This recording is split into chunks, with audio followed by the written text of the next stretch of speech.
विद्यार्थी मित्रांनो, आज आपण आवर्ती दशांश अपूर्णांक याबद्दलची माहिती पाहणार आहोत। बघा, नावच आहे बघा, आवर्ती।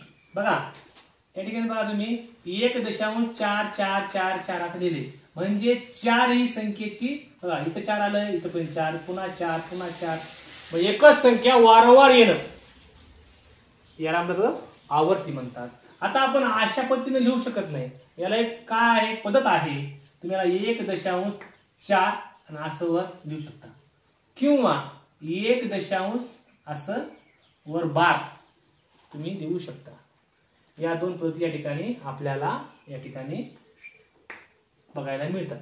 आता या ठिकाणी बघा 7.454545 म्हणजे कंटिन्यू हे असंच येणार होईल। बघा या ठिकाणी याला कसं मांडायचं, मग असं लिहायचं का, मग अशा ऐवजी आपण असं लिहायचं, कसं 7 काय वा पुन्हा पुन्हा येते 4545 येते, 45 लिहायचा आणि इथं असा हा बार लिहायचा। आता बघा इथं काय बघा 8.123 पुन्हा 123 पुन्हा 123 हा कसं लिहायचं इथं ना 8.123 या तिन्ही संख्येवर असा बार लिहायचा। अशा प्रकारे आपण या आवर्ती दशांश अपूर्णांकाचं असं लिहू शकतो। आता मुलांनो, तुम्ही म्हटले सर एवढंच आहे काय, नाही, ते खूप लांब पण उत्तर येते। कसं 1.44444444 आपला खडू संपेल, जागा संपेल, पण हे काय थांबणार नव्हतं। अशा संख्येला त्यामध्ये आपल्याला आवर्ती दशांश अपूर्णांकाचे म्हणतात।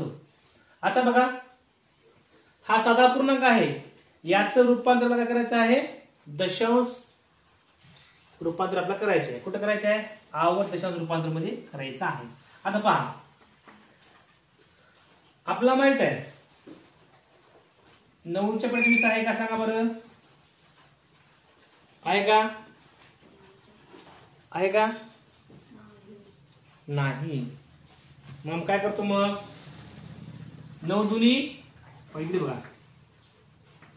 20 आणि हे 9, 9 दुनी 18, किती उरले, 2 उरले। 2 हे कसं आहे, 9 पेक्षा लहान आहे, मग काय करायचं, दशांश द्यायचं, दशांश दिलं काय करायचं, 0 द्यायचं। अजून 9 दुनी 18, पुन्हा 2 उरलं, पुन्हा इथं 0 द्या, असं हे असंच काय आहे, असं हे उत्तर येणार आहे, कुठं पण लिहायचं 2.22222 असं उत्तर या ठिकाणी येणार आहे। पण आपल्याला हे 2 ची पुनरावृत्ती आहे, म्हणून आपण काय करत असतो, 2.2 वर एक बार द्या, किंवा 2.2 असं टिंब द्या, 2 जोगाचा अर्थ एकच होतो, कळलं। अशा प्रकारे याला सोडवतात। उत्तर काय आलं, मग याचं 2.2 वर एक बार।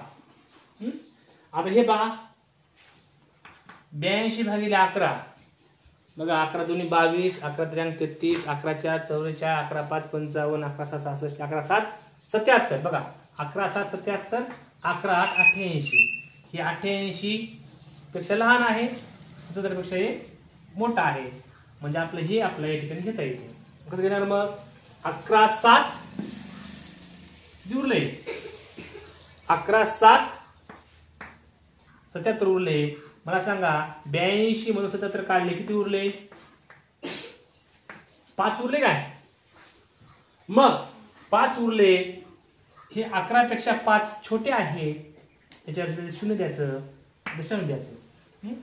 11 4 44, मग किती उरले, त्यामध्ये 6 उरले, 6 वर घ्यायचा 0 घ्यायचा, 11 5 55, पुन्हा 4 उरले, पुन्हा 5 उरले, पुन्हा 5 उरले, 0 घेतला, अजून 11 4 44, पुन्हा 6 उरले, 0 आले, म्हणजे असंच हे येणार आहे मुलांनो, 4 5 4 5 4 5 4 5 असं कंटिन्यू येणार आहे। म्हणजेच आपल्याला काय लिहू शकतो, 1/7 4 5 वर असं बार लिहायचं। अशा पद्धतीने आपण याला रूपांतर या ठिकाणी करू शकतो। सोपं आहे की नाही। का गोड आहे काय? का गोड आहे काय? आता तुम्हाला असं पण कधी कधी विचारतात. कसं विचारतात? हा आवर्त दशांश आहे, याचं रूपांतर काय करा म्हणतात? साध्यामध्ये करा म्हणतात. ते पण तुम्हाला सोडवता आलं पाहिजे. आता बघा, कधी असा प्रश्न येतो. कसं येतो? हे जो आवर्ती दशांश अपूर्णांक आहे, आवर्ती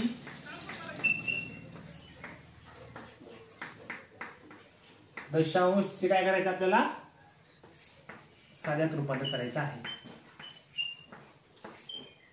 साध्या अपूर्णांक रूपांतर करायचं आहे. अपूर्णांक रूपांतर करायचं आहे. उदाहरण आपण हे उदाहरण घेऊया.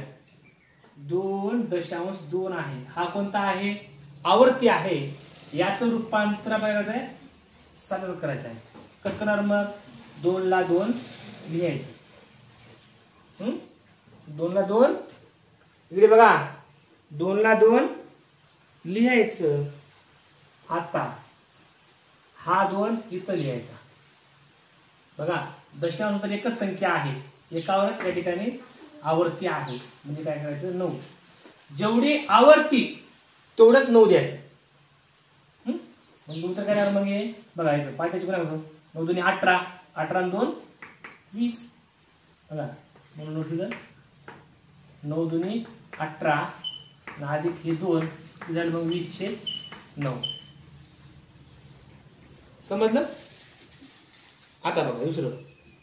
आता बघा 7.45 घेऊया आपण. हे घेऊया.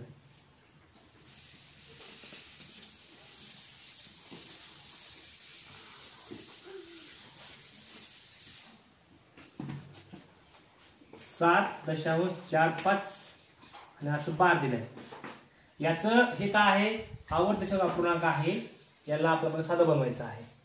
तुम्हाला सांगितलं काय करायचं? मग हे 7 ला 7 असं ठेवायचं. ठेवलं. मग किती आहे ते? 45 लिहायचं. मग किती संख्या? 1 आणि 2 संख्या आहेत. मग काय करायचं? मला म्हणायचं जेवढ्या संख्या तेवढे 9 द्यायचं. हे काय म्हणजे 9. आता तुम्हाला माहित आहे हे 45/99 हे पुन्हा कटते. कसं कटते? हे तर 3 भाजते, 3 भाजत जाते. 3 1 3 हे पुरला. 3 5 15 वर 15 उरले. 3 त्रिक 9, 3 त्रिक 9 तिथेच उरले. अजून 3 कटते. 3 5 15, 3 1 3. मग काय आलं? हे 7.5/11 आलं. आलं? तुम्हाला सांगितलंय. मग इथं गुणाकार होतो, इथे बेरीज होते.